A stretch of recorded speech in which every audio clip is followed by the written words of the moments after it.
एक साधु और उनका चेला कहीं जा रहे थे। रास्ते में उन्हें भूख लगी। पास में ही उन्हें एक छोटी सी झोपड़ी दिखी। वो वहां जाते हैं तो उन्हें एक गरीब पति पत्नी मिलते हैं। वो साधु और उसके चेले का आदर सत्कार करते हैं और उन्हें भोजन कराते हैं। साधु उस आदमी से पूछते हैं कि आप अपना घर कैसे चलाते हैं। आदमी कहता है कि मेरे पास एक गाय है जिसके दूध को बेचकर हमारा गुजारा चलता है। साधु पूछते हैं, और सामने ये इतनी बड़ी जमीन किसकी है? आदमी कहता है, मेरी है। साधु रात को वहीं रुकने का विचार करते हैं। आधी रात को वो अपने चेले को उठाते हैं और उस गाय को लेकर चले जाते हैं। चेले के मन में प्रश्न उठता है कि आखिर गुरुजी ने ऐसा क्यों किया। कई साल बाद वो चेला उस आदमी से मिलने जाता है। उसके घर के सामने खाली पड़ी जमीन फलों का बगीचा बन चुका था और उसकी झोपड़ी आलीशान महल बन चुकी थी। चेले ने उससे पूछा कि आपने ये कैसे किया।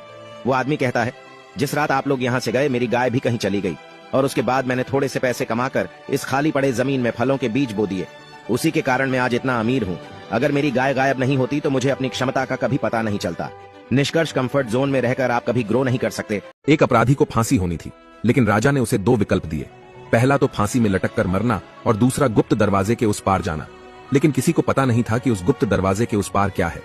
अपराधी ये सोचकर डर गया कि उस गुप्त दरवाजे के उस पार क्या होगा।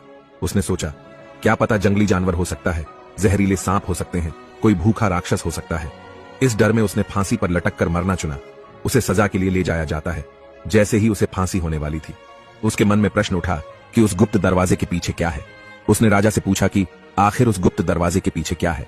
राजा मुस्कुराया और बोला, मेरे दोस्त, उस गुप्त दरवाजे के पीछे तुम्हारी आजादी थी।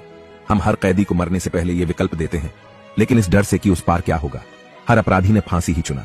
निष्कर्ष, डर के ही कारण हम कई मौकों से चूक जाते हैं और यही डर हमें आगे बढ़ने नहीं देता।